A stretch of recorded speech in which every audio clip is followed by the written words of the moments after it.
pelaksanaan acara pada hari ini, dipanjangkan umurnya, disehatkan badannya, dimudahkan urusannya, dimurahkan rezekinya, dikabulkan hajatnya, semakin dicinta Allah SWT dan Rasulnya. Para ustazah, para pimpinan majelis taklim, para syarifah, para pemuka-pemuka, tokoh-tokoh masyarakat yang mudah-mudahan semuanya disayang Allah SWT, dalam lindungan Allah SWT, serta tentu saja semua yang hadir di majelis ini, baik ibu-ibu, kakak-kakak, adik-adik, anak-anak, dan semoga semuanya hidup dalam keadaan solehah, hidup dalam keadaan dibimbing dan dilindungi Allah SWT. Mudah-mudahan semuanya disayang Allah, dibahagiakan Allah,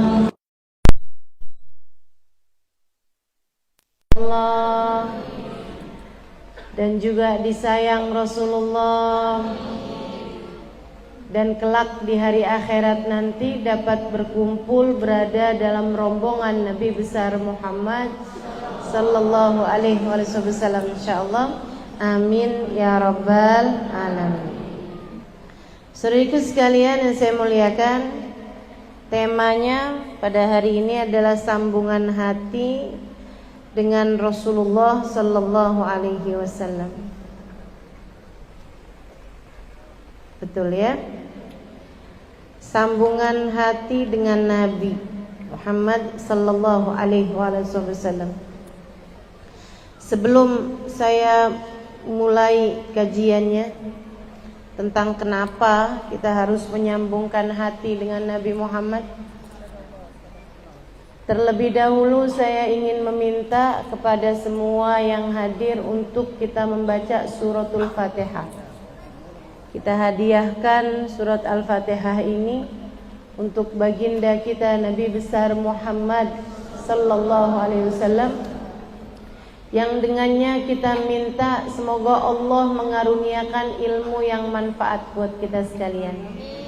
Yang dengannya kita minta semoga Allah Subhanahu wa taala memandang kita dengan pandangan rahmatnya, dengan pandangan kasih sayangnya. Al-Fatihah biniyatin nafa' wal intifa' wal mudzakarah wat tadhkir ibtigha'a mardatih wa qurbih wa thawabih wa husnil khatimah ma'al lutfi wal afiyah wal mu'afatid daimah wa ila hadratin Nabi Muhammad sallallahu alaihi wa ala alihi wa sahbihi wa sallam. Al-Fatihah.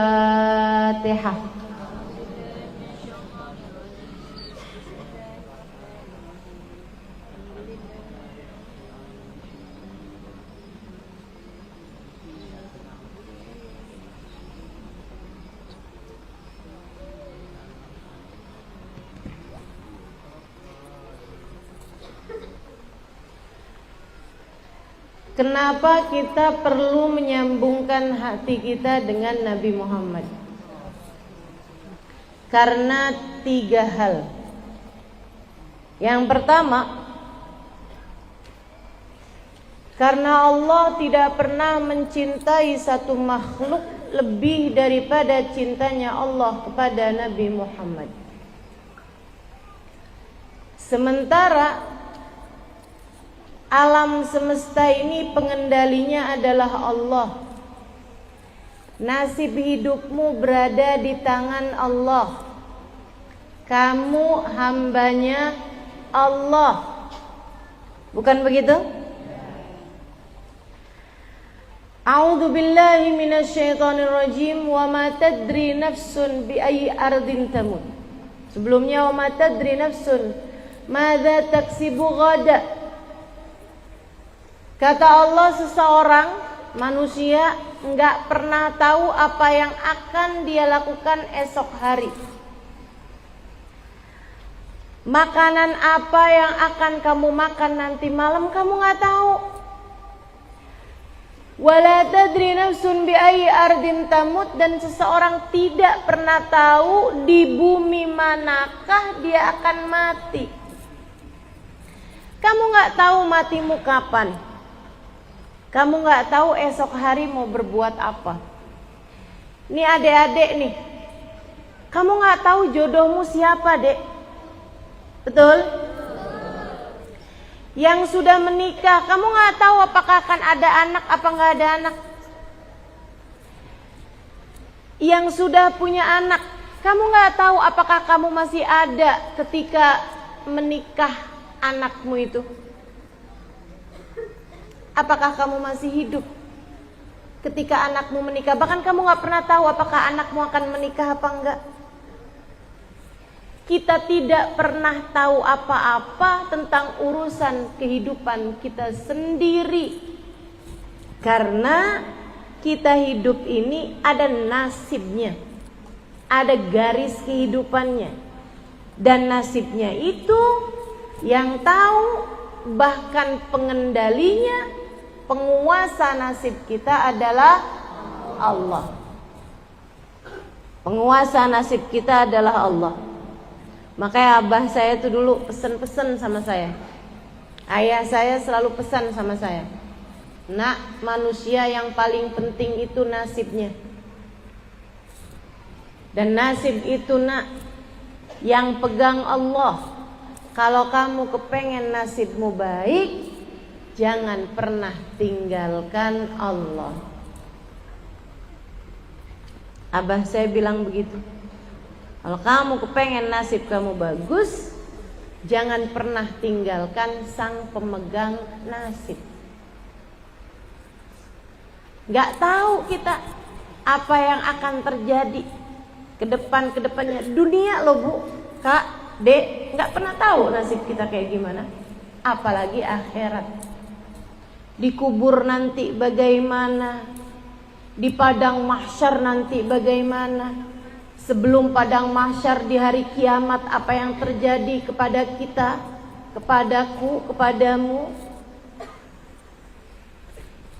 Ketika amal kita ditimbang, apa yang terjadi sama kita. Apakah kita selamat ketika hari perhitungan amal? Apakah kita selamat ketika lewat di atas jembatan? Tempat kembali kita, apakah kembali kepada surga ataukah naudzubillah kembali ke neraka? Kita gak pernah tahu nasib kita seperti apa. Bukan kita yang pegang. Bukan kita yang pegang. Rezeki kita nih, apakah sampai dengan akhir kehidupan kita, rumah kita terus ngontrak? Kita gak pernah tahu. Apakah nanti kita akan punya cukup uang untuk bisa berangkat umroh atau bahkan berangkat haji? Kita gak pernah tahu. Kita tidak pernah tahu nasib kita akan seperti apa ke depannya. Apakah rumah tangga kita akan baik-baik saja, harmonis sampai akhir, ataukah bahkan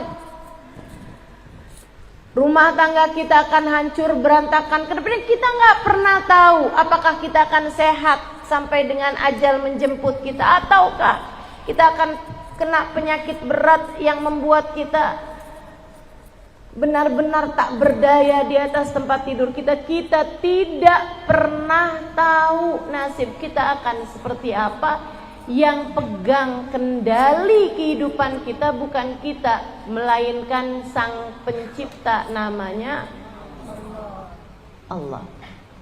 Bukankah penting bagimu untuk deketi Allah?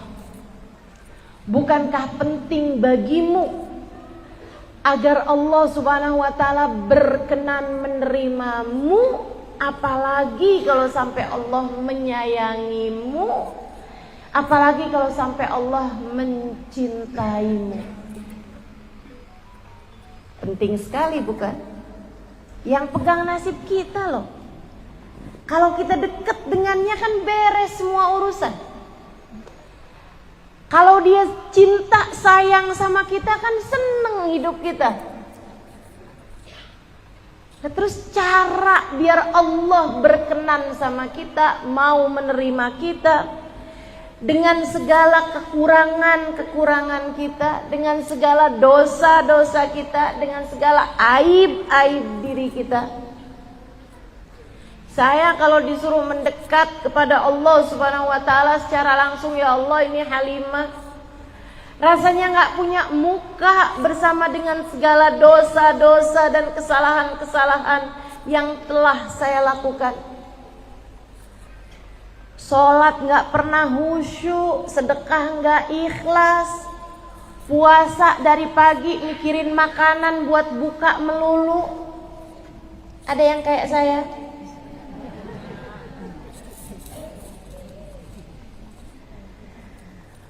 Mau bilang sama Allah, ya Allah sayangi saya. Lah siapa kamu?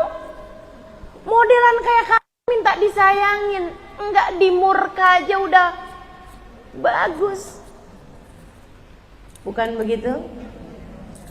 Kita perlu seseorang yang semoga dengannya Allah berkenan memandang kita dengan kasih sayangnya. Kita perlu pintu nih, kita perlu perantara.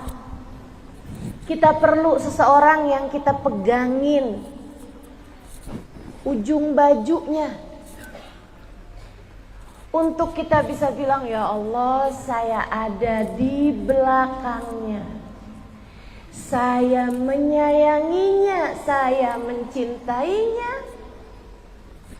Bukankah engkau mencintainya, maka cintailah saya karenanya. Saya kasih tahu kamu, tidak ada yang lebih dicintai Allah dari seluruh makhluknya daripada baginda kita Nabi besar Muhammad. Allah tidak pernah mencintai siapapun, tidak manusia, tidak jin, tidak malaikat, tidak tempat, makhluk apapun ciptaan Allah, tidak ada yang lebih Allah cintai daripada Sayyiduna Muhammad. Itu sebabnya Nabi kita Muhammad cahayanya adalah ciptaan Allah pertama. An Jabir bin Abdullah radhiyallahu ta'ala anhu qala sa'altu Rasulullah sallallahu alaihi wasallam. Dalam hadis diriwayatkan dari Sayyidina Jabir bin Abdullah, ia mengatakan, aku bertanya kepada Nabi besar Muhammad, bi abi wa ummi akhbirni ya Rasulullah an awwali syai'in khalaqahu Allahu qabla al-asya'. Demi ayah ibuku wahai Rasul, zaman itu kalau mau menyampaikan sesuatu yang sangat penting, orang bersumpah. Dan ada banyak kali sumpahnya adalah dengan bersumpah atas nama ayah bunda. Sampai hal tersebut dilarang dalam Islam. Sesudah masa terakhir-terakhiran ya. Jadi katanya Jabir bin Abdullah, aku bertanya kepada Nabi Muhammad, demi ayah bundaku wahai Rasulullah, aku bersumpah, izinkan aku bertanya, apa yang pertama kali Allah ciptakan sebelum Allah ciptakan segala sesuatu? Allah tuh waktu mau menciptakan alam semesta, diciptakan duluan apaan ya Rasulullah? Malaikat Jibril kah? Ciptain duluan nih. Arsy kah? Singgasananya Allah? Surga kah? Yang diciptakan terlebih dahulu?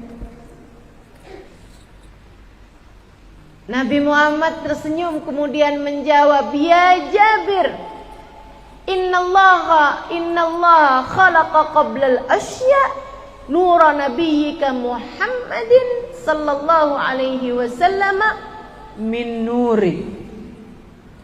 Wahai Jabir, ketahuilah, yang pertama kali Allah ciptakan sebelum diciptakan apapun adalah cahayanya Nabi Muhammad sallallahu alaihi wasallam. Dalam hadis yang lain yang diriwayatkan dari Abu Hurairah, Nabi Muhammad mengatakan wa minhu tafarradal khalqa ba'da khalqin fima hadatha wa ma taqaddam. Dari cahayanya Nabi Muhammad itulah Allah kemudian menciptakan langit, bumi, manusia, jin, tumbuhan, binatang, baik yang dulu maupun yang akan datang. Cahaya Nabi Muhammad adalah titik perwujudan dari cintanya Allah kepada Nabi besar Muhammad. Bahkan Bu, nih Ibu kalau lihat di masjid-masjid, pasti di depan mihrab tuh ada nama Allah tuh, kayak di sini nih, ya kan? Tuh ada lafal nama Allah di sebelah kanan. Kemudian lagi di sebelah sininya apa Bu? Muhammad. Lafal Muhammad atau nama Muhammad ada di bawah atau sejajar Bu? Sejajar. Kok boleh? Padahal kan Allah Tuhan kita, Nabi Muhammad kan utusan Allah, Nabi Muhammad kan hambanya Allah. Kenapa dibuat sejajar? Ibu-ibu suiku sekalian yang saya muliakan, kok boleh? Bukan hanya boleh, semestinya memang begitu. Kenapa begitu? Karena kita mengikuti apa yang dilakukan Allah Subhanahu wa taala kepada Nabi Muhammad. Allah Bu menjadikan nama Nabi Muhammad bersanding dengan nama Allah semacam ini di tiang-tiang arsy-Nya Allah. Allah menjadikan nama Nabi Muhammad bersandingan dengan nama Allah Subhanahu wa taala, sejajar semacam ini di pintu-pintu surga yang mudah-mudahan suatu hari nanti kita akan dapat melihatnya. Bukan hanya melihatnya tapi memasukinya. Amin ya rabbal alamin. Ini yang Allah maksudkan dalam firman-Nya, a'udzu billahi minasyaitonir rajim, wa rafa'na laka dzikrak. Dan sungguh telah kami tinggikan namamu wahai Nabi Muhammad, sehingga kami menjadikan namamu bersanding dengan nama Allah di pintu surga maupun di tiang-tiang arsy Allah Ta'ala. Allah tidak pernah mencintai siapapun dan apapun lebih daripada cintanya kepada Nabi Muhammad. Itu sebabnya kenapa kita perlu menyambungkan hati dengan Nabi Muhammad. Biar Nabi Muhammad jadi perantara antara kita sama Allah. Kita bisa bilang sama Allah, ya Allah, saya tidak pantas Engkau terima. Saya tidak layak untuk Engkau sayang. Saya tidak pantas untuk Engkau cintai. Tapi saya adalah umat Nabi Muhammad, dan saya sayang, saya cinta kepada Nabi Muhammad. Ya Allah, bukankah Engkau cinta kepada Nabi Muhammad? Maka cintailah saya pula yang mencintai Nabi Muhammad. Karena cintamu kepada Nabi Muhammad, cintailah saya umat Nabi Muhammad. Karena sayangmu kepada Nabi Muhammad, sayangilah kami umat Nabi Muhammad. Itu alasan pertama kenapa kita perlu menyambungkan hati dengan Nabi Muhammad. Karena Allah tidak pernah mencintai apapun dan apapun lebih daripada cintanya Allah kepada Nabi besar Muhammad. Bahkan nih Bu, Kak, Dek, Nah, apapun yang ada sambungannya dengan Nabi Muhammad Allah cinta.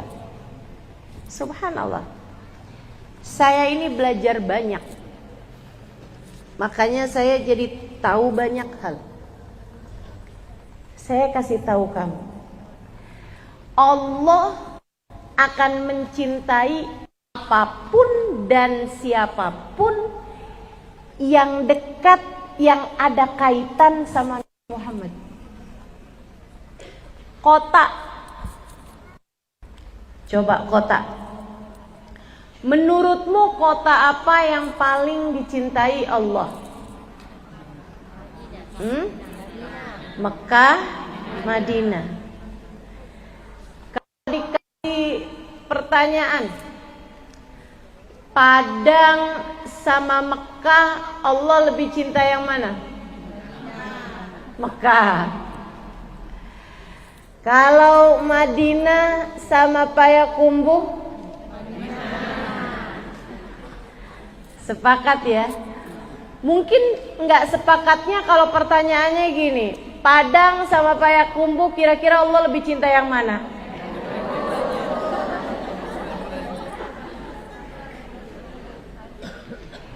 Tapi kalau udah lawannya Mekah, Madinah, nggak ada yang dapat mengalahkan. Innamal khilaf fima bainahuma. Yang jadi pertanyaan di antara para ulama dari zaman dulu sampai zaman sekarang antara Mekah sama Madinah. Mana di antara kedua kota tersebut yang lebih dicinta Allah Subhanahu wa taala? Banyak di antara para ulama yang mengatakan Mekah lebih dicinta, banyak pula yang mengatakan Madinah lebih dicinta. Ibu-ibu saudaraku sekalian, kita tentu tahu Madinah adalah Madinatun Nabi. Madinah bahkan dulunya namanya Yathrib, Bu. Tapi sekarang disebut dengan nama Al-Madinah, artinya adalah kotanya. Kotanya siapa? Kotanya Nabi Muhammad sallallahu alaihi wa ala alihi wasallam. Madinah Al-Munawwarah. Kota Nabi Muhammad yang bercahaya. Saudaraku sekalian saya muliakan. Tapi kalau Mekah, mungkin Mekah dicinta karena ada Ka'bah. Mungkin Mekah dicinta karena ada Hajar Aswad di sana. Mungkin Mekah lebih dicinta karena ada rumah Allah di sana, Ka'bah Al-Musyarrafah, ada Masjidil Haram di sana. Inna awwala baitin wudi'a lin-nas lalladzi bi Bakkah. Sungguhnya rumah pertama Allah di atas muka bumi adalah yang ada di kota Mekkah, yaitu Ka'bah. Bu, enggak gitu. Allah sendiri yang menjawabnya. A'udzu billahi minasyaitonir rajim. Bismillahirrahmanirrahim. La uqsimu bihadzal balad wa anta hillun bihadzal balad. Aku bersumpah atas nama kota Mekkah, kata Allah. Sesuatu kalau dijadikan sumpah oleh Allah berarti yang paling mulia di kelasnya.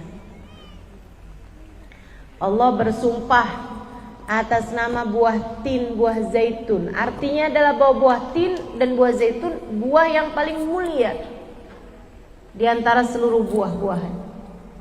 Allah bersumpah, la uqsimu bihadzal balad. Aku bersumpah atas nama kota Mekkah. Artinya kota Mekkah adalah kota yang paling mulia di Allah Subhanahu wa taala. Kenapa ya Allah? Karena ada Ka'bah. Kemuliaan Mekkah. Apakah karena ada Masjidil Haram di sana? Bukan, kata Allah, wa anta hillun bihadzal balad, karena engkau wahai Nabi Muhammad bertempat tinggal di kota Mekah, menjadi dicinta Allah, menjadi termulia di sisi Allah karena Nabi Muhammad lahir di sana, karena Nabi Muhammad tinggal di sana, karena Nabi Muhammad menikah di sana, karena Nabi Muhammad mendapatkan wahyu untuk pertama kalinya di sana, karena Nabi Muhammad tinggal lama di kota Mekah, 53 tahun lamanya Nabi Muhammad tinggal di Mekah, dan hanya tinggal 10 tahun saja di kota Madinah. Mekah, Madinah menjadi yang paling tercinta di sisi Allah karena keberadaan Nabi Muhammad. Kota. Orang bagaimana orang? Demikian pula dengan orang. Nabi Muhammad mengatakan khairul qurun qarni, tsummal ladzina yalunahum, tsummal ladzina yalunahum. Sebaik-baik orang, sebaik-baik generasi, sebaik-baik manusia adalah manusia yang berjumpa dengan di masa hidupku, yaitu adalah para sahabat-sahabat Nabi kita Muhammad. Sesudah itu siapa? Orang yang datang tahun 2000-an? Bukan. Sesudah itu adalah yang melihat orang-orang yang berjumpa denganku, yaitu para tabi'in yang berjumpa dengan para sahabat. Kemudian sesudahnya adalah yang melihat para tabi'in, yaitu adalah tabi'in. Sesudahnya, kata Nabi Muhammad, akan terjadi fitnah di mana-mana. Orang-orang terbaik sepanjang masa adalah orang-orang yang mendampingi hidupnya Nabi Muhammad, para sahabat Nabi Muhammad. Jadi Bu, kalau kamu bertanya tentang apa kota terbaik, kota di mana Nabi Muhammad tinggal di sana. Kalau ditanyakan siapa manusia terbaik, adalah manusia yang mendampingi dan hidup sezaman dengan Nabi kita Muhammad sallallahu alaihi wasallam. Maka kalau sekarang pun ditanya siapa yang paling tercinta di antara kita, bisa jadi jawabannya adalah sama. Yang paling tercinta di antara kita di hadapan Allah adalah yang paling dekat, yang paling dicinta sama Nabi Muhammad.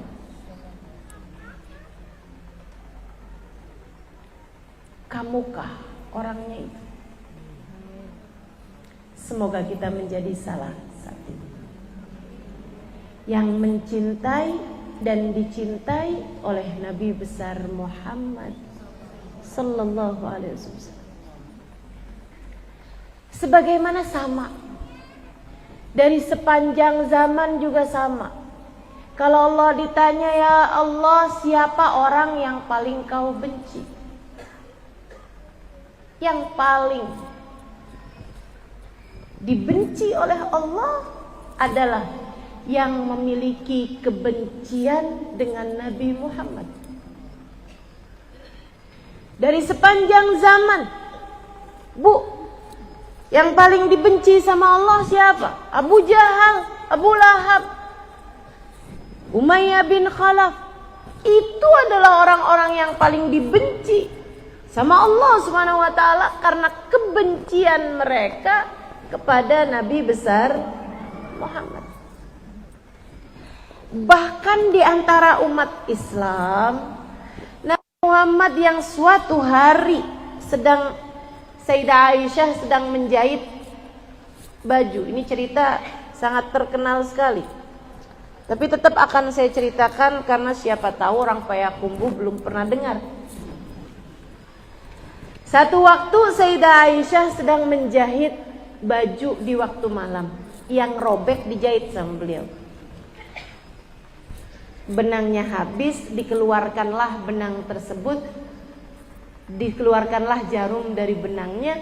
Sayyidah Aisyah mau masukin benang yang baru, lampunya mati. Sayyidah Aisyah kaget, jarumnya jatuh. Nyari-nyari tuh jarum ketemu-ketemu karena gelap. Id aqbal alayya Rasulullah sallallahu alaihi wasallam.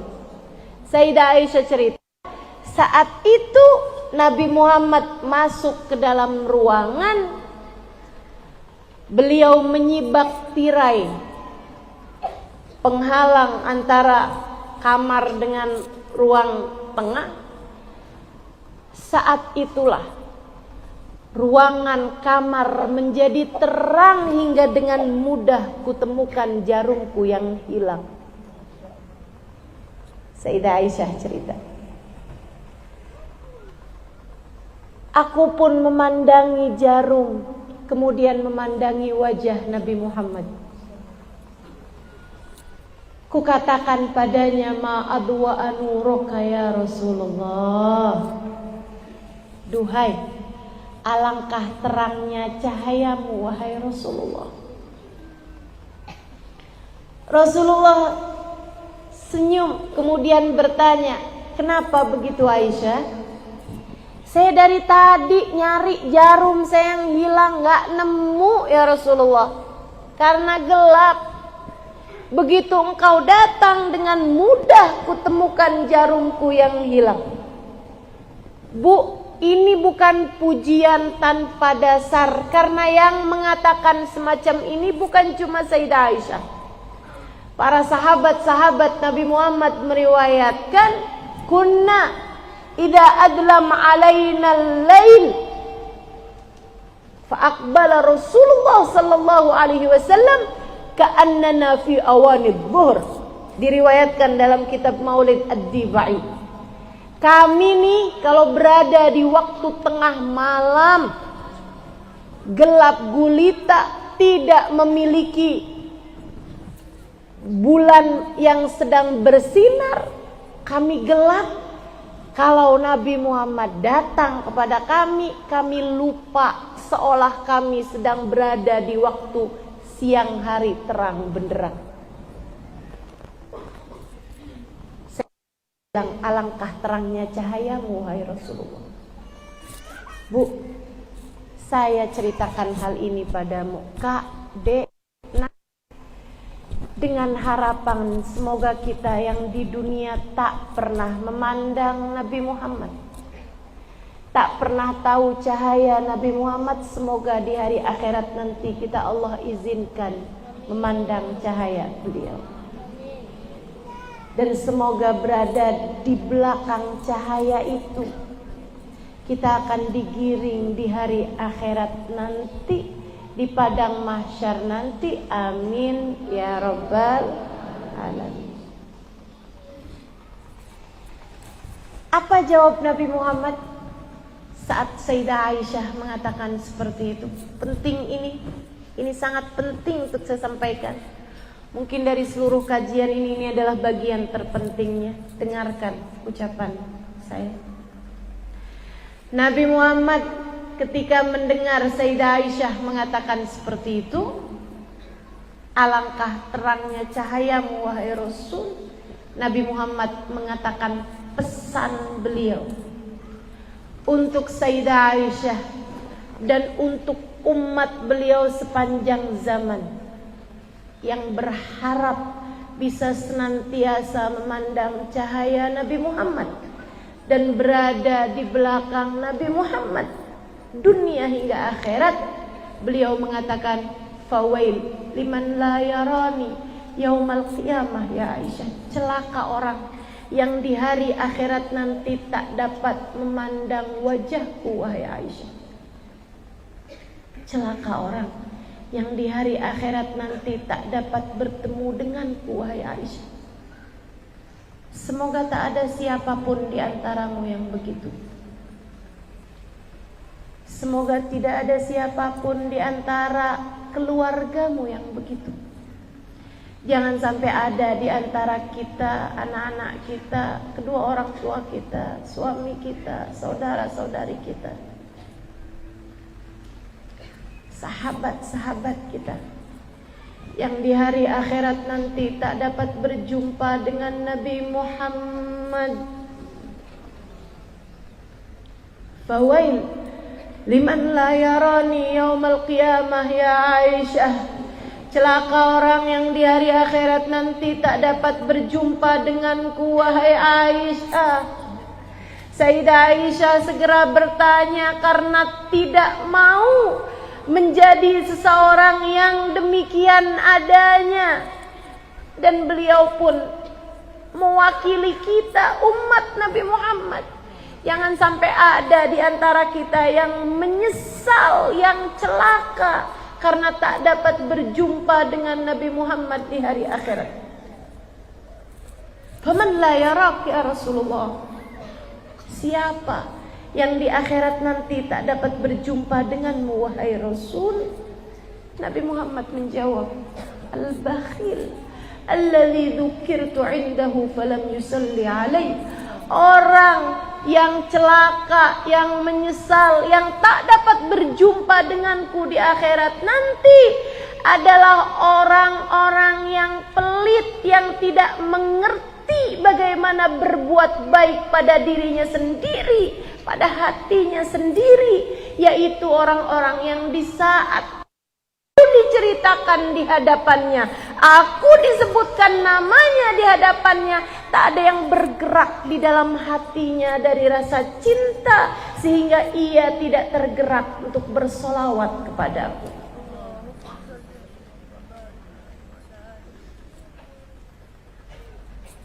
Orang yang paling menyesal di hari akhirat nanti adalah orang yang tak dapat berjumpa dengan Nabi Muhammad. Dan siapakah dia? Dia adalah orang yang tidak memiliki sambungan hati dengan Nabi Muhammad. Hatinya sepi, kosong dari rasa cinta kepada Nabi Muhammad. Maka di majelis yang mulia ini, di hari Senin yang merupakan hari lahirnya baginda kita Nabi besar Muhammad, silahkan pertanyakan kepada hatimu. Bertanyalah kepada rasa di dalam hatimu itu. Adakah kamu telah mencintai Nabi Muhammad? Adakah cinta di dalam hati Nabi Muhammad? Adakah hatimu memiliki sambungan rasa, sambungan cinta antaramu dengan Nabi Muhammad? Ketika disebutkan namanya, ketika diceritakan di hadapanmu, adakah hatimu memiliki getaran-getaran rasa? Ataukah bagimu tak ada perbedaan antara diceritakan tentang Nabi Muhammad dengan diceritakan tentang seseorang dari pejabat negara misalnya, atau raja-raja di dunia ini misalnya, atau bahkan kamu lebih suka ketika diceritakan tentang tetanggamu, ketika diceritakan tentang kerabatmu, atau ketika diceritakan tentang seseorang yang ada di kampungmu ini. Sambungkan hatimu dengan Nabi Muhammad. Alasan yang pertama adalah karena Allah tidak mencintai siapapun dan apapun lebih daripada cintanya kepada Nabi besar Muhammad. Alasan kedua, kenapa kita perlu menyambungkan hati dengan Nabi Muhammad adalah karena cintanya Nabi Muhammad kepada kita umatnya luar biasa.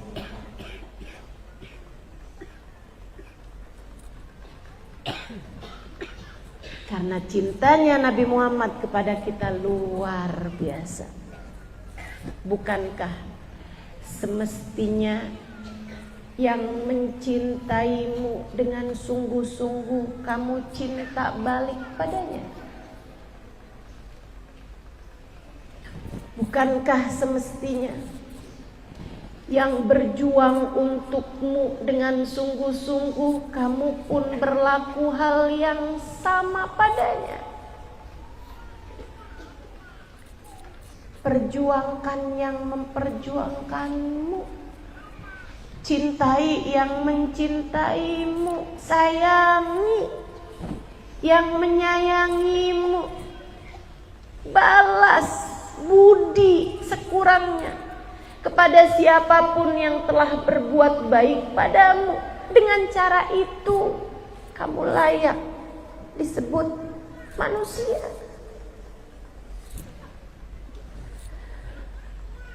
Bukankah seorang anak yang memiliki orang tua yang sangat menyayanginya, bukankah seorang anak yang memiliki ibu yang sangat mencintainya,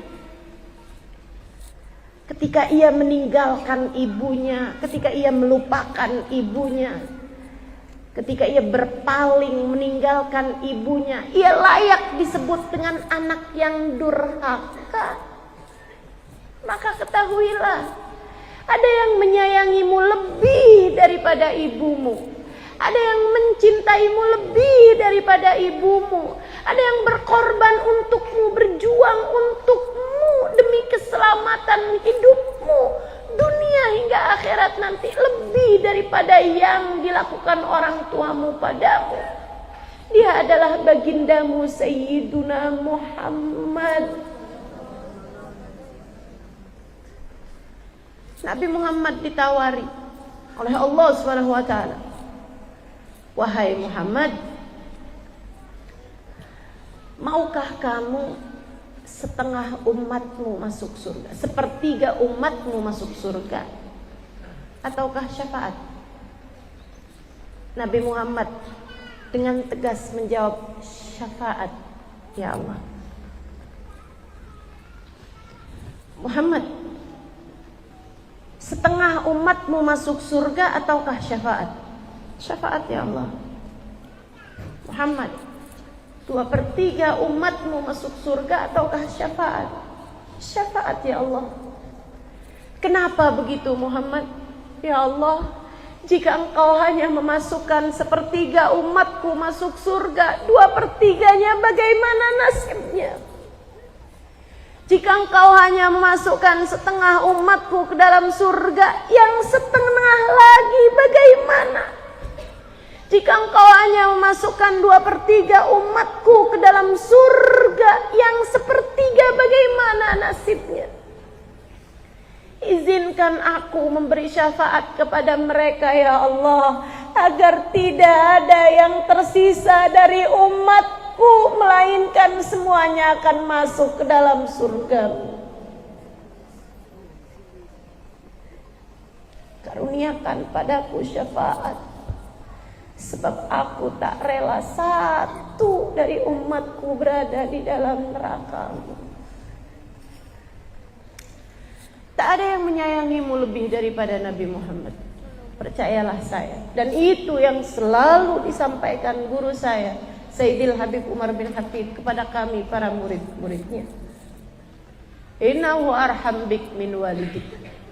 Kata Habib Umar, Nabi Muhammad lebih menyayangimu daripada ayahmu padamu. Innahu arham bik min walidatik. Nabi Muhammad lebih menyayangimu daripada ibumu padamu. Nabi Muhammad lebih menyayangimu daripada anakmu padamu, suamimu padamu. Innahu arham bik min nafsika alladhi baina jambaik. Nabi Muhammad lebih menyayangimu daripada kamu terhadap dirimu sendiri.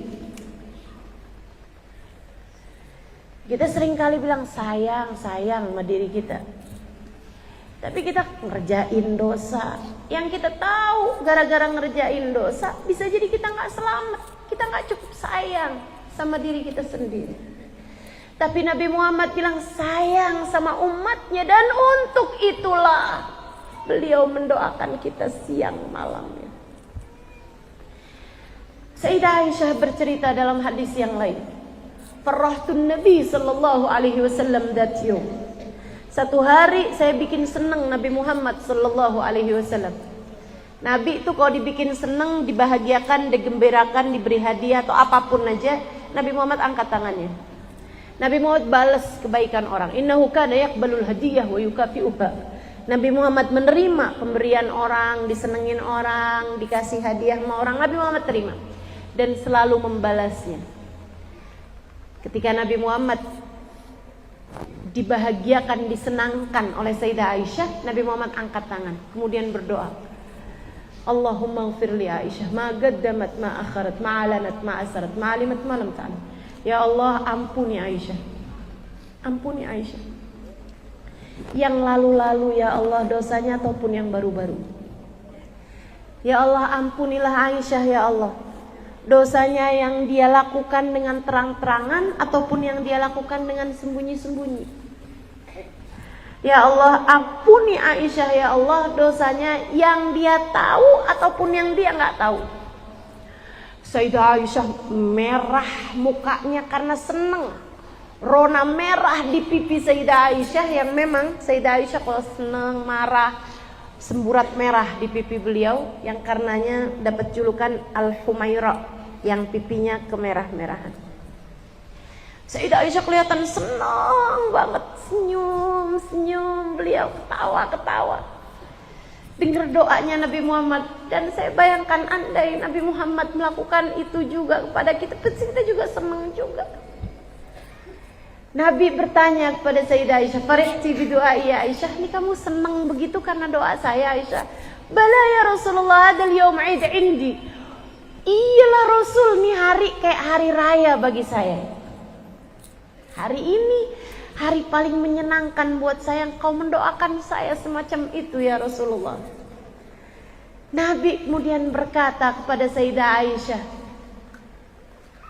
dan tentu saja Nabi berharap ucapan itu sampai kepada yang beliau maksudkan, yaitu umatnya sampai akhir zaman. Karenanya saya sampaikan kepadamu pula. Dengarkan ucapan Nabi Muhammad SAW.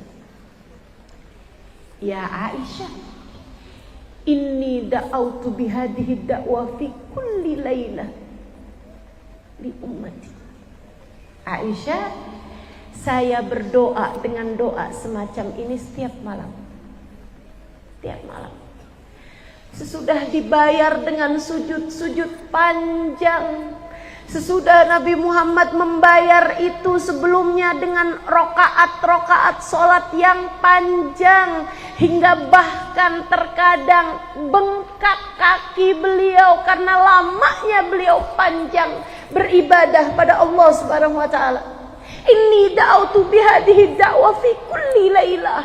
Sesudah itu semuanya sujud-sujud panjang, salat-salat panjang, Nabi Muhammad mengangkat tangannya berdoa dengan sangat serius, dengan linangan air mata yang bahkan dengan dada yang turun naik karena gemuruh rasa emosional yang sangat begitu dalam. Nabi Muhammad berdoa setiap malam semacam itu. Ya Allah ampuni, ya Allah ampuni, ya Allah ampuni. Buat siapa wahai Rasul? Li ummati, untuk umatku. Di hidupnya, hidup Nabi Muhammad berpuluh tahun sesudah beliau Allah angkat menjadi Rasul, di malam-malam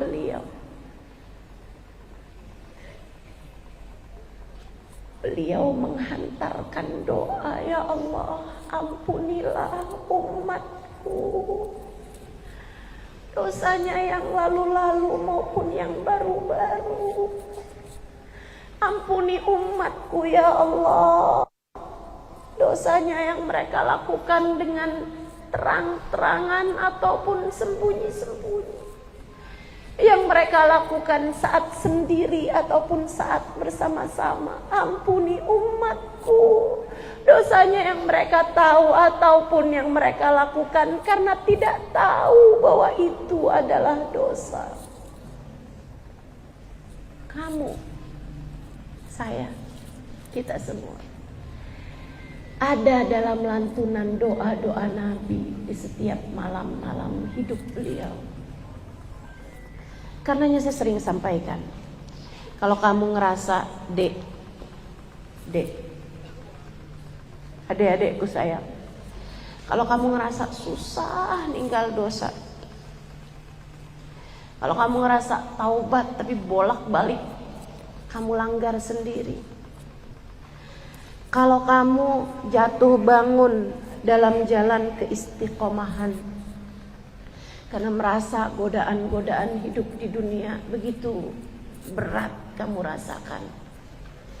Atau kamu ngerasa susah banget ya pengen jadi istri yang soleha. Kayak ujian ada aja gitu. Atau siapapun kamu begitu susah untuk menjadi perempuan yang soleha. Dengan segala rintangan, atau bahkan kamu melihat anakmu diomongin udah, diajarin udah, dididik udah, dinasehatin udah, tapi kok nggak taubat juga, tapi kok nggak bener-bener juga, tapi nggak mau sholat juga misalnya, tapi nggak mau berhenti juga dari dosa-dosanya. Cobalah dengan serius bangun di waktu malam, tahajudlah kamu. Kemudian sesudahnya tagihlah doanya Nabi Muhammad untukmu ataupun untuk anakmu itu. Ya Allah, bukankah saya adalah umatnya Nabi Muhammad? Dan bukankah kabarnya Nabi Muhammad selalu mendoakan saya umatnya di masa hidup Nabi Muhammad? Agar engkau mengampuni dosa-dosa saya, atau agar engkau mengampuni dosa-dosa anak saya. Ya Allah, kami tagih doa Nabi Muhammad untuk kami. Ampuni dosa kami ya Allah, dan jaga kami agar tidak lagi mengerjakan dosa demi dosa. Tagih. Tak ada yang menyayangi lebih daripada Nabi Muhammad. Karenanya manusia yang paling pantas kamu sambungkan hatimu dengannya adalah Nabi Muhammad sallallahu alaihi wasallam. Seseorang yang paling pantas kamu pertanyakan hatimu, adakah aku telah mencintainya sebagaimana dia telah mencintai, adalah bagindamu Nabi besar Muhammad sallallahu alaihi wasallam, yang bahkan telah bersumpah, walladzi ba'atsani bil haqqi nabiyya, demi Allah yang telah mengutusku menjadi seorang nabi, tatkala ada umatku yang tertusuk duri di kakinya, aku merasakan pedih lukanya di dalam hatiku ini.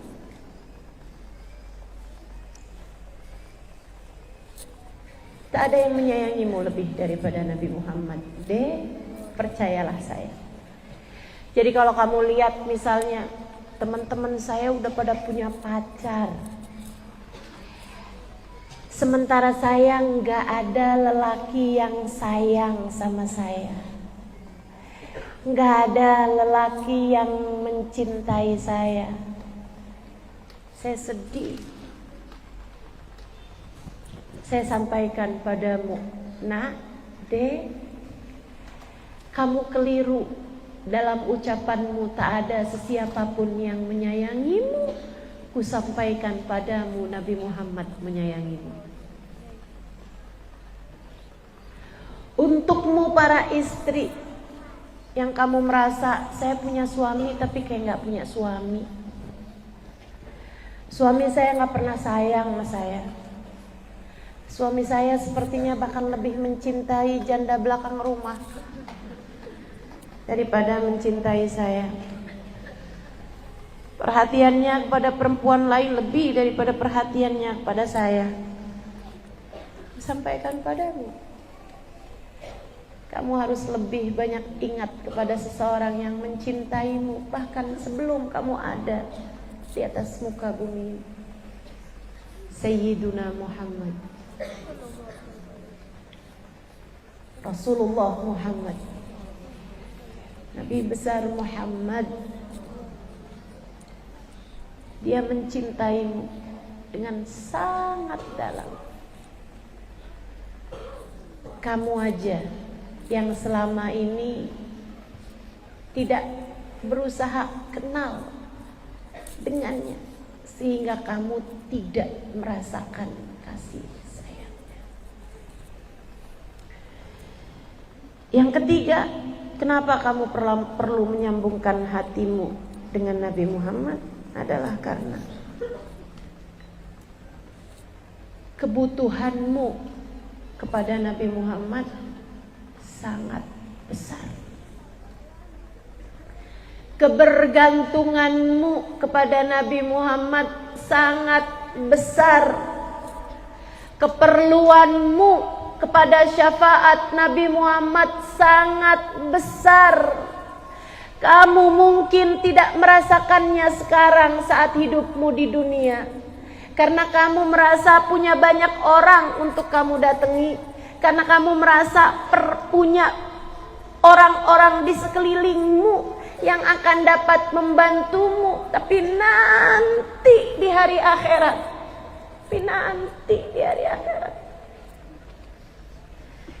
ketika kamu harus melewati jembatan Sirat yang memanjang terbentang di atas neraka, kalau ada apa-apa terjadi denganmu, manusia yang menantimu di pintu surga hanyalah Nabi Muhammad. Satu-satunya manusia yang Allah izinkan dirimu, jika Allah izinkan, adalah untuk memanggil namanya hanyalah Nabi besar Muhammad. Nabi Muhammad bercerita, "Ana awal man dakhala al-jannah wala fakhr." Aku adalah orang pertama yang Allah izinkan masuk ke dalam surga, dan saya tidak bangga atas hal tersebut, kata Nabi Muhammad. Karena sesudah membuka pintu surga, beliau hanya akan berdiri di atas mimbar beliau sebelah kiri arsy. Mimbari ala yasari arsir rahman. Mimbarku terletak di sebelah kiri arsy Allah Subhanahu wa taala yang Maha Rahman. Rasul, bukankah engkau suka segala sesuatu yang sebelah kanan? Mengapa engkau memilih mimbar yang sebelah kiri? Karena itu yang paling dekat dengan jembatan Sirat. Dengannya aku akan memperhatikan dan mengawasi umatku di saat melewati jembatan tersebut. Apabila umatku saat melewatinya kakinya terjerumus ke dalam api neraka, tergelincir dari atas jembatan, hingga karena perbuatan dosa-dosanya ia pun bergerak menuju neraka. Jika besar sambungan hati pada baginda Nabi Muhammad, Allah akan izinkan kamu, jika besar sambungan hatimu dengan Nabi besar Muhammad sallallahu alaihi wasallam, saat dosa-dosa membuat kakimu tergelincir saat melewati jembatan Sirat, Allah akan izinkan matamu memandang wajah Nabi Muhammad yang berdiri di atas mimbar beliau sembari memperhatikanmu. Saat itulah Allah akan izinkan Hatimu jika memiliki sambungan dengan Nabi Muhammad akan memanggil namanya, dan saat itulah kamu akan berteriak, wa sayyidah, wa muhammadah, wa nabiyah. Duhai Nabi Muhammad, tolong saya. Duh Nabi Muhammad, selamatkan saya. Nabi Muhammad bercerita, wa inni akhidun biujazikum anin nar. Saat itulah aku akan menyambar lenganmu, bukan tangan yang disambar sama Nabi Muhammad, lengan ditarik sama Nabi Muhammad sallallahu alaihi wasallam. Aku berdirikan kamu kembali di atas jembatan hingga kamu bisa masuk ke dalam surga Allah dengan syafaatku.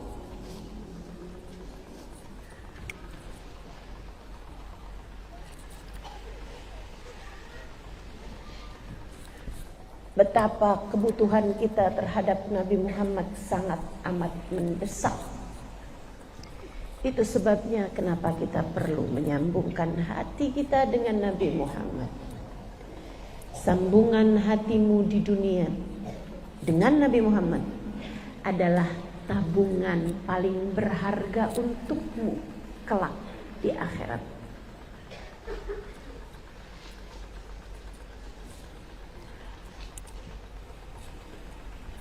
Sambungan hatimu dengan Nabi Muhammad adalah saldo-saldo yang akan banyak kamu harap untuk dapat kamu ambil, kamu cairkan untuk keselamatanmu kelak di hari akhirat. Maka saudariku sekalian, yuk belajar buat nyambungin hati sama Nabi. Ustazah, caranya gimana Ustazah? 1, pelajari Nabi Muhammad. Dekati dengan cara kamu pelajari lebih. Dengarkan lebih banyak tentang Nabi Muhammad. Alhamdulillah kita di zaman dimana kalau pengen dengerin kebaikan-kebaikan, Allah mudahkan dengan dari dalam kamarmu sendiri kamu bisa dengerin. Saya nggak tahu saat ini sambungan internetnya bagus. Yang artinya di saat yang sama dengan kamu duduk di sini, ada orang-orang yang dari dalam kamar mereka, dari dalam ruang kerja mereka, dari kantor mereka, dari toko mereka, dari rumah sakit, dari jalan-jalanan, dari dalam kendaraan, mereka bisa mendengarkan suara saya saat ini ketika bercerita tentang Sayyiduna Muhammad. Itu pun bisa kamu lakukan esok-esok hari.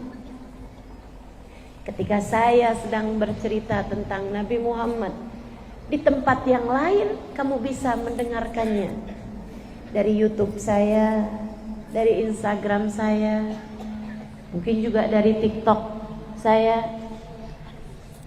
yang dengannya kamu tetap memiliki sambungan hati yang terus kamu naikkan, terus kamu pertebal dengan kamu mendengarkan lebih banyak tentang Nabi Muhammad. Itu cara paling utama, teman-teman. Sebab sebagaimana peribahasa, tak kenal maka tak sayang. Nggak akan kamu bisa sayang kalau nggak kenal. Bagaimana kamu bisa memiliki sambungan hati, rasa cinta besar kepada Nabi kalau bahkan kamu tidak tahu banyak tentang Nabi Muhammad? Kenali lebih dalam tentang Nabi Muhammad. Dengarkan. Ada banyak kajian, alhamdulillah, dari para ulama-ulama, dari para kiai, dari para ustadz, dari para ustadzah, dari para habaib yang bisa kamu dengarkan di media sosial pada zaman ini. Alhamdulillah, alhamdulillah. Maka pakai untuk kebaikan-kebaikan, biar nanti bisa jadi saksi kebaikan-kebaikan untukmu juga, insya Allah. Itu nomor 1. Kamu pun juga bisa melakukannya dengan membaca. Baca kitab sejarahnya Nabi, baca kitab Maulid Nabi Muhammad SAW yang berisi sejarah hidup Nabi Muhammad SAW. Baca juga artinya, biar kamu semakin lebih kenal, lebih dekat dengan Nabi besar Muhammad SAW. Itu cara pertama. Cara yang kedua, dikerjakan semuanya ini ya. Cara yang kedua adalah dengan mengikuti sunnah-sunnahnya. Kata Nabi Muhammad SAW, "Man ahya sunnati faqad ahabbani, wa man ahabbani kana ma'i fil jannah." Siapa yang menghidupkan sunnahku, dia telah mencintaiku, dan siapa yang mencintaiku kelak bersama denganku di surga. Maka kamu ingin punya sambungan hati lebih dalam dengan Nabi Muhammad, cobalah untuk belajar mengikuti sunnah-sunnahnya Nabi yang kamu mampu. Ada banyak sunnahnya Nabi, dan kalau mau ngikutin banyaknya kita gak mampu. Kok kita ustazah aja kali, saya nggak mampu, kamu nggak mampu, saya tahu. Siapa di antara kita yang mampu bangun malam sampai bengkak telapak kaki? Itu sunnahnya Nabi. Siapa di antara kita yang bisa memiliki hati tidak pernah memiliki kebencian terhadap siapapun? Itu sunnah Nabi, teman-teman. Itu sunnah Nabi. Tapi kan kita nggak mampu. Betul? Kita nggak mampu. Siapa yang punya hati tidak pernah memiliki buruk sangka terhadap siapapun? Kita nggak mampu. Itu sunnahnya Nabi Muhammad SAW. Siapa yang mampu di antara kita disakiti macam apapun, bibirnya senantiasa tersenyum? Siapa di antara kita yang mampu? Kita nggak mampu. Itu sunnah Nabi Muhammad SAW. Siapa di antara kita yang menahan lapar hingga meletakkan batu mengganjal di perut kita? Mampu? Tidak, kita tidak mampu. Itu sunnah Nabi Muhammad SAW. Sunnah artinya jalan hidup Nabi Muhammad. Kita nggak mampu melakukan itu semuanya, tapi masuk ruangan kaki kanan, keluarnya kaki kiri, mampu. Ketika pakai pakaian, dahulukan yang kanan dari yang kiri, mampu. Mampu. Mengerjakan sholat sunnah witir, bangun di sepertiga malam terakhir walaupun setengah jam sebelum adzan subuh, kita mampu. Mampu. Saudariku sekalian yang saya muliakan, sekedar berpuasa Ramadan kemudian ditambahkan dengan sedikit-sedikit puasa sunnah. Di hari Arafah kita berpuasa, di tanggal 10 Muharram kita berpuasa, hari Asyura, kita mampu? Mampu. Saudariku sekalian yang saya muliakan, ada kesunahan-kesunahan baginda kita Nabi besar Muhammad SAW. Seperti makan tidak berdiri, minum tidak berdiri, pegangnya dengan tangan kanan, diawali dengan bismillah, diakhiri dengan hamdalah, mampu? Mampu tentu saja. Masuk kamar mandi kaki kiri, keluarnya kaki kanan, mampu? Mampu tentu saja. Sunnah-sunnah Nabi Muhammad yang kita mampu, kita berusaha untuk melaksanakannya, insya Allah. Bahkan sunnah yang murah, mudah, yaitu untuk tersenyum misalnya, bukankah kita mampu melakukannya? Cuman kita kadang suka lupa ngerjainnya kan, terutama kalau ketemu suami, terutama kalau di tanggal-tanggal tua, terutama kalau saldo di rekening udah mulai menipis atau suami udah lama gak ngasih kita uang, ya Bu. Itu sunnah Nabi Muhammad, Bu. Sunnah Nabi Muhammad. Ibu tetap senyum ketika melihat dia. Sunnah Nabi Muhammad. Sunnah Nabi Muhammad.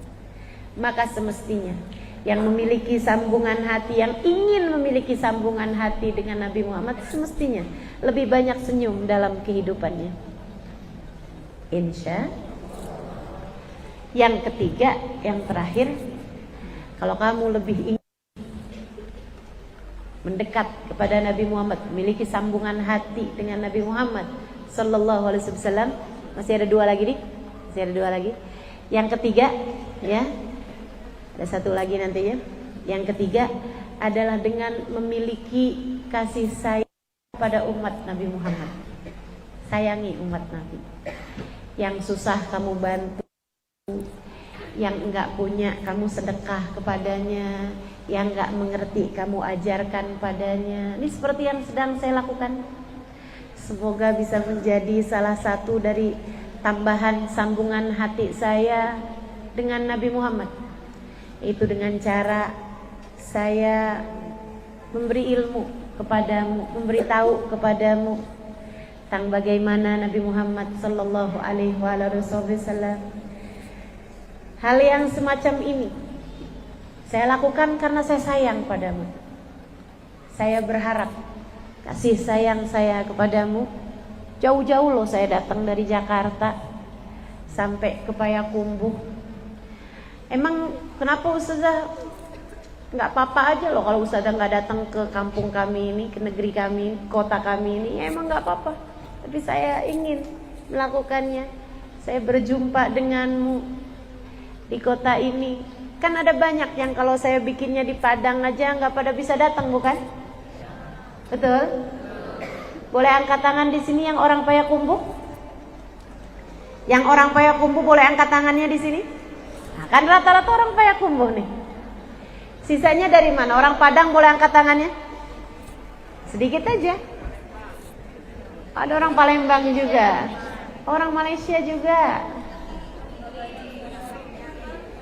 Bukit Tinggi boleh angkat tangannya? Oh, banyak juga yang dari Bukit Tinggi. Padang Panjang boleh angkat tangannya? Masya Allah. Riau, oke. Orang Riau ada juga. Surabaya, jauh-jauh dari Surabaya? Masya Allah. Masya Allah. Saudariku sekalian yang saya muliakan, karena sayang, karena kita saling sayang, karenanya kita berkumpul di tempat ini. Itu juga bagian dari cara utama menyambungkan hati. Saudariku sekalian saya muliakan, kamu sayangi orang yang menyayangi Nabi Muhammad. Itu bagian yang sangat kuat. Jalis janis, duduk-duduklah kamu dengan orang yang memiliki cinta kepada Nabi Muhammad. Itu adalah sambungan yang sangat kuat untuk bisa menyambungkanmu dengan Nabi Muhammad. Bu, saya belajar banyak kitab tentang Nabi Muhammad. Saya belajar banyak buku tentang Nabi Muhammad. Saya banyak baca buku tentang Nabi Muhammad. Tapi tidak ada yang lebih cepat mengenalkan saya, mendekatkan saya, menyambungkan hati saya dengan Nabi Muhammad selain daripada berjumpa dengan orang-orang yang memiliki rasa cinta kepada Nabi Muhammad. Subhanallah. Rasanya berbeda ketika melihat seseorang yang cintanya besar kepada Nabi Muhammad dan kamu berada di dekatnya. Rasanya berbeda. Itu jauh lebih kuat daripada ilmu manapun yang kita pelajari. Saudaraku sekalian yang saya muliakan, dan yang terakhir, kalau ingin menyambungkan hati dengan Nabi Muhammad, maka cara terakhir adalah dengan memperbanyak bersolawat kepada Nabi Muhammad. Yuk usahakan bangun tidur habis baca doa Alhamdulillahilladzi ahyana ba'dama amatana wa ilaihin nusyur. Alhamdulillahilladzi ahyani ba'dama amatani wa ilaihin nusyur. Ya Allah, terima kasih yang telah membangunkanku dari tidur, padahal sebelumnya saya mati. Kita kan kalau lagi tidur itu kayak orang mati ya, nggak sadar apa-apa. Hanya kepadamu ya Allah kami kembali. Kemudian sesudahnya bacalah sholawat 10 kali. Ini pesan cinta saya untukmu, teman-teman. Habis kamu baca doa itu, langsung Allahumma sholli ala sayyidina Muhammad wa ala ali sayyidina Muhammad. Allahumma sholli ala sayyidina Muhammad wa ala ali sayyidina Muhammad 10 kali aja. Enggak nyampe 2 menit kamu bacanya 10 kali itu. Tapi manfaatnya luar biasa untuk hari-harimu. Nanti kalau mau tidur juga gitu. Sesudah kamu membaca doa-doa tidur semuanya kamu baca. Baca subhanallah 33 kali, alhamdulillah 33 kali, Allahu akbar 34 kali sebelum tidur. Baca ayat kursi, baca al-muawwidatain, baca qul huwallahu ahad, qul a'udzu birabbil falaq, qul a'udzu birabbin nas, itu ya al-muawwidatain. Saudariku sekalian yang saya muliakan, akhiri dengan yang paling akhirnya sudah baca qul ya ayyuhal kafirun juga. Kemudian kamu membaca Allahumma salli ala sayyidina Muhammad wa ala ali sayyidina Muhammad. Allahumma salli ala sayyidina Muhammad wa ala ali sayyidina Muhammad. Allahumma salli ala sayyidina Muhammad wa ala ali sayyidina Muhammad 10 kali aja. Teman-teman saudaraku sekalian, katanya Nabi Muhammad, man shalla alayya 10 marrat hina asbah wa hina amsa wajabat lahu syafaati. Siapa yang bersolawat padaku 10 kali pagi hari, apalagi saat bangun tidurnya, 10 kali malam hari, apalagi saat hendak tidurnya, maka wajib baginya mendapatkan syafaatku. Wajib, kata Nabi Muhammad, dia wajib dapat syafaat aku. Masya Allah, Masya Allah. Yuk belajar untuk memperbanyak baca sholawat pada baginda Nabi Muhammad Sallallahu Alaihi Wasallam. Hari-hari daripada nganggur, kamu baca-baca misalnya, Ustazah bacaan apaan ya Ustazah, zikiran saya ini apaan ya Ustazah. Selain daripada zikiran-zikiran lain yang memang diajarkan oleh Nabi Muhammad, cobalah untuk juga memperbanyak membaca sholawat. Insya Allah. Yuk di akhir majelis ini, dan ini juga merupakan majelis terakhir saya di Sumatera Barat. Dari sini saya akan menuju ke bandar udara.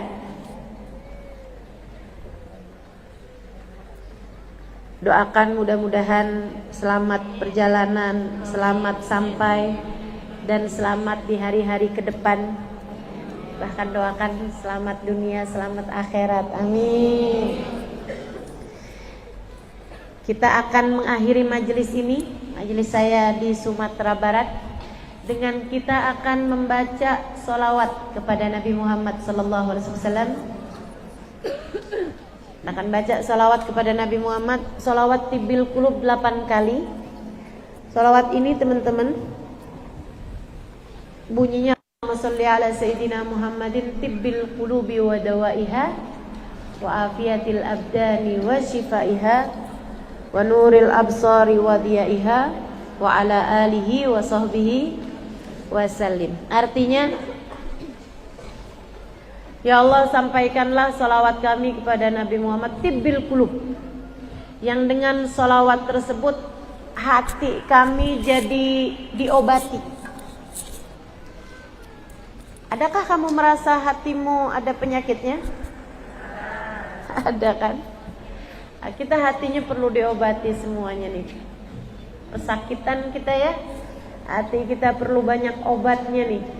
Salah satu dari obatnya hati adalah sholawat kita kepada Nabi Muhammad. Allahumma salli ala sayyidina Muhammadin tibbil qulubi wa dawaiha.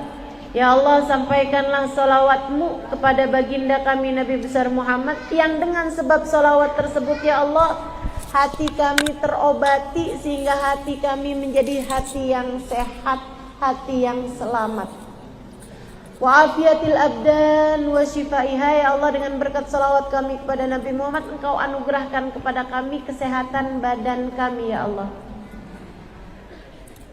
sehingga dengannya badan kami menjadi sehat afiat, yang semoga dalam taat kepadamu ya Allah.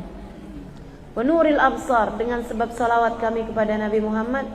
Ya Allah, Kau limpahkan cahaya untuk pandangan mata hati kami, yang dengannya mata hati kami, pandangan mata kami juga jelas, terang sampai dengan akhir kehidupan insyaallah. Kita akan baca salawat tersebut 8 kali. Nah ibu-ibu, ini juga pesan saya, kalau ada yang lagi sakit-sakit, bacakan salawat itu aja 8 kali atau 80 kali. Nah yang sekarang kita akan bacanya 8 kali. Mudah-mudahan kita niatkan yang sedang sakit-sakit biar pada sehat. Kita semuanya juga nih, mudah-mudahan hati kita semua Allah sehatkan, Allah karuniakan sihah wal afiyah insyaallah, zahiran wa batinan, amin ya rabbal alamin. Kita juga minta pada Allah Subhanahu wa taala agar pandangan hati kita juga Allah sehat. Anak-anak kita semuanya biar pada sehat, afiat, litaatillah.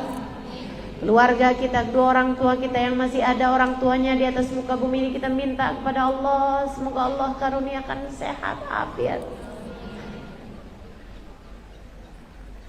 Kita doakan juga keluarga kita, sahabat, kerabat kita yang sedang sakit-sakit, semoga Allah Subhanahu wa taala sehatkan semuanya insyaallah, amin ya rabbal. Kita akan baca salawat ini 8 kali, 5 tanpa nada, yang 3-nya kita pakai nada biar lebih khusyuk bacanya insyaallah. A'udzu billahi minasyaitonir rajim. Bismillahirrahmanirrahim. Innallaha wa malaikatahu yusholluna 'alan nabi. Ya ayyuhalladzina amanu sallu 'alaihi wa sallimu taslima. Allahumma salli ala sayyidina Muhammadin tibbil qulubi wa dawaiha wa afiyatil abdani wa shifaiha wa nuril absari wa diyaiha wa ala alihi wa sahbihi wa sallim. Allahumma salli ala sayyidina Muhammadin tibbil qulubi wa dawaiha wa afiyatil abdani wa shifaiha wa nuril absari wa diyaiha wa ala alihi wa sahbihi wa sallim. Allahumma salli ala sayyidina Muhammadin tibbil qulubi wa dawaiha wa afiyatil abdani wa shifaiha wa nuril absari wa diyaiha wa ala alihi wa sahbihi wa sallim. Allahumma salli ala sayyidina Muhammadin tibbil qulubi wa dawaiha wa afiyatil abdani wa shifaiha wa nuril absari wa diyaiha wa ala alihi wa sahbihi wa sallim. Allahumma salli ala sayyidina Muhammadin tibbil qulubi wa dawaiha wa afiyatil abdani wa shifaiha wa nuril absari wa diyaiha wa ala alihi wa sahbihi wa sallim. Allahumma salli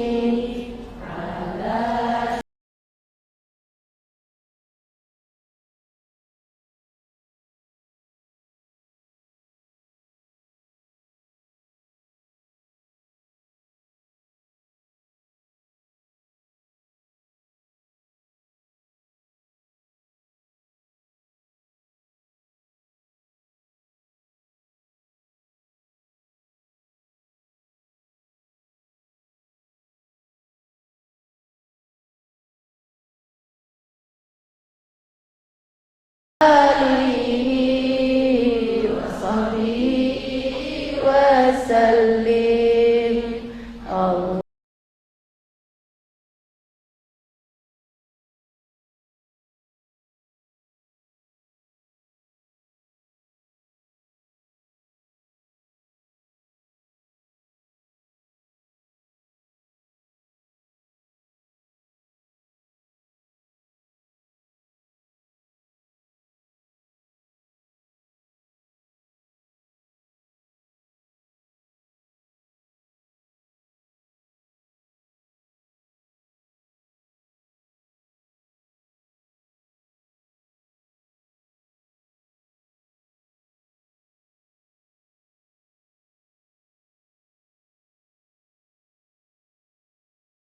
terakhir. Allah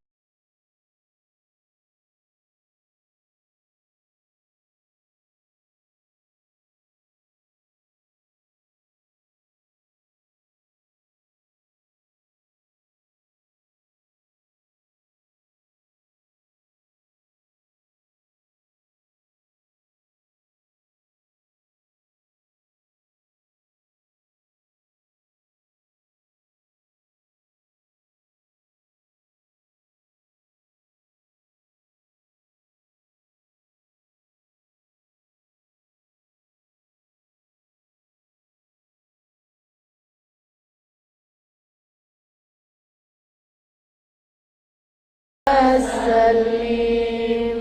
الفاتحة بنية الشفاء آجلا شفاء لا يغادر سقما ولا ألما. Silahkan sebutkan namamu dan nama orang-orang yang kamu berharap Allah memberikan kesehatan baginya.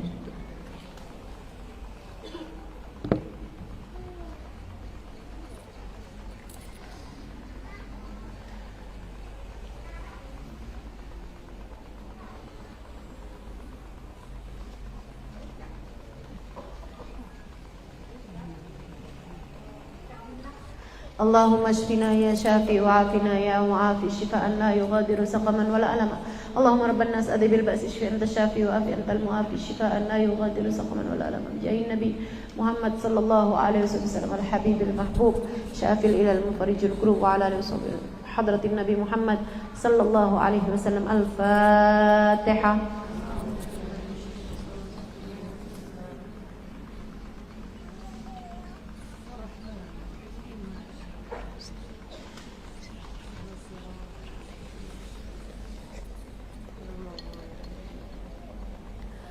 اللهم بحق الفاتحة وبحق الصلاة على النبي محمد صلى الله عليه وسلم وبحق هذا المجلس وبحق النبي محمد صلى الله عليه وسلم افتح علينا أبواب الخير وتؤملنا معاملة أهل الخير تكفينا من جميع الفتن والمحن بؤس وضير إنك ولي كل خير متفضل بكل خير برحمتك يا أرحم الراحمين. اللهم إنا نسألك زيادة في الدين بركة في العمر وصحة في الجسد سعة في الرزق وتوبة قبل الموت وشهادة عند الموت ومغفرة بعد الموت وعفوا عند الحساب وأمانا من العذاب ونصيبا من الجنة وارزقنا النظر إلى وجهك الكريم. اللهم عافنا من بلائك وأوزئنا شكر نعمائك وأذقنا برد عفوك وحلاوة مناجاتك. يا مقلب القلوب ثبت قلوبنا على دينك. يا مقلب القلوب ثبت قلوبنا على دينك. يا مقلب القلوب ثبت قلوبنا على دينك وتوفنا على ملتك. يا محول الأحوال حول حالنا إلى أحسن الحال وعافنا من أحوال أهل الضلال وفعل الجهال.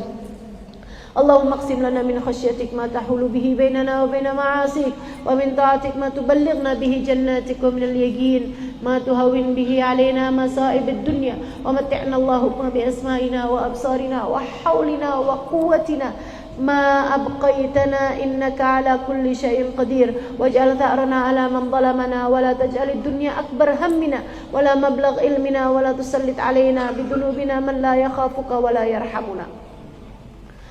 اللهم إنا نسألك من العقول أوفرها من الأذهان أسفها ومن الأعمال أزكاها ومن الأخلاق أطيبها ومن الأرزاق أزلها من العافية أكملها من الدنيا خيرها ومن الآخرة نعيمها بحق سيدنا محمد صلى الله عليه وعلى آله وصحبه وسلم. اللهم ربنا ظلمنا أنفسنا وإن لم تغفر لنا وترحمنا لنكونن من الخاسرين. ربنا آتنا في الدنيا حسنة وفي الآخرة حسنة وقنا عذاب النار. اللهم اجعل جمعنا هذا جمعا مرحوما وتفرقنا من بعده تفرقا معصوما ولا تجعل اللهم لنا ولا فينا ولا معنا شقيا ولا مترودا ولا محروما. اللهم لا تدع في مجلسنا هذا ذنبا إلا غفرته ولا عيبا إلا سترته ولا ضالا إلا هديته ولا مريضا إلا شفيته ولا هما إلا فرجته ولا حاجة من حوائج الدنيا والآخرة إلا يسرتها قضيتها برحمتك يا أرحم الراحمين. اللهم سبحان ربك رب العزة عما يصفون وسلام على المرسلين والحمد لله رب العالمين. Taqabbalallahu minna wa minkum taqabbal ya karim. Mudah-mudahan Allah ijabah semuanya insyaallah.